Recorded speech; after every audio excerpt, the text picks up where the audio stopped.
Kutaa bulchiinsa magaalaa Lidataatti intarpiraayizoota 122 miseensota 4,000 ol qabaniif iddoon hojii kennameefii jira. Dargaggoonni fayyadamtoota carraa kanaa ta'an sababa hojii dhabuun rakkoowwan garagaraaf saaxilamaa turuu kan dubbatan yoo ta'u, carraan argatan jiruuf jireenya isaanii ittiin jijjiiruuf kan isaan dandeessu ta'us dubbatu. Iddoon hojii argatan waggoota 5 booddee kan gadhiisan ta'uu isaatiin humnaaf dandeettii qabaniin hojii isaanii hojjechuuf kutannoon qaban olaanaa ta'us simu.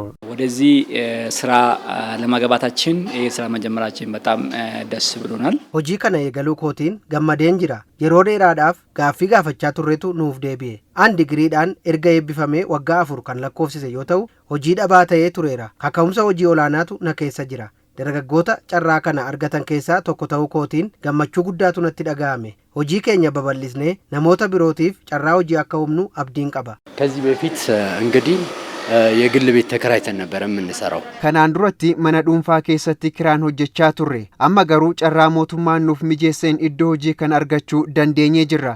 Iddoon hojii kun milkaa'ina hojii keenyaa fi deeggarsa olaanaa qaba. Itti aanaan hojii gaggeessaa olaanoo kutaa bulchiinsa magaalaa Lidataa fi itti gaafatamaan waajjira intarpiraayizii hojii fi misooma industirii obbo Asfaaw Faaraa bara bajataa 2014 kutaa magaalichaatti lammiilee 32 oliif carraan hojii akka uumame eeruun guyyaa har'aas intarpiraayizoota 122 iddoon hojii kennamuu dubbatanii jiru.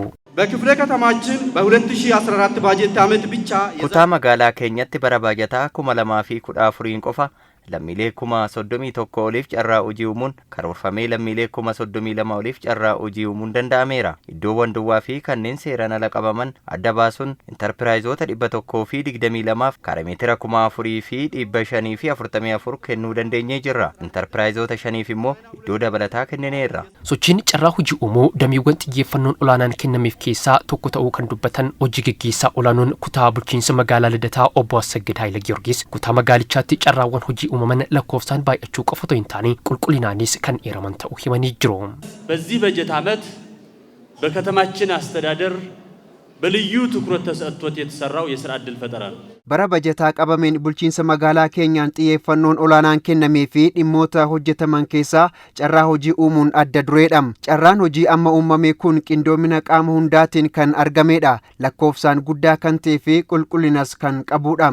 Kantibaan itti aanaa bulchiinsa magaalaa Finfinnee fi hoogganaan biiroo intarpiraayizii hojii fi misooma industirii obbo Jaanxaraa Rabbaay lammiileef carraa hojii uumuun dhimma hordoffii olaanaan hojjetamaa jiru ta'uu kaasuun hojiin guyyaa har'aa kutaa magaalaa Lidataatti raawwatame sochii hiyyummaa hir'isuuf taasifamuu kan deeggaru ta'uu fi lammiileen akka of danda'aniif shoora olaanaa kan qabudha jedhan.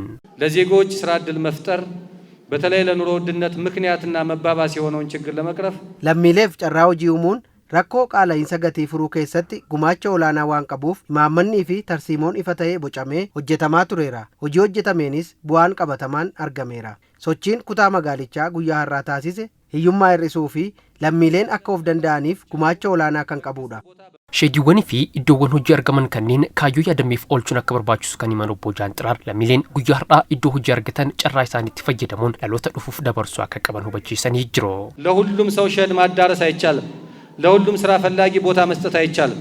Nama hundaaf iddoo hojii akkasumas sheedii kennuun hin danda'amu. Kanaaf sirriitti hojjetanii lammiilee birootiif carraa hojii uumuu qabdu. Ofii fi biyyas jijjiiruu qabdu. Sheedii irraa argattan waggaa 5 booddee lammiilee birootiif akka gadhiistan hubattanii cimtanii hojjechuun isinirraa eegama. Dabalataan iddoo fi sheedii argattan kaayyoo yaadameef qofa oolchuu qabdu. Bulchiinsa magaalaa Finfinneetti lammiileen 118 ta'an hojii kan barbaadan ta'uu odeeffannoon biiroo intarpiraayizii hojii fi misooma industirii bulchiinsa magaalichaa irraa argame ni agarsiisa.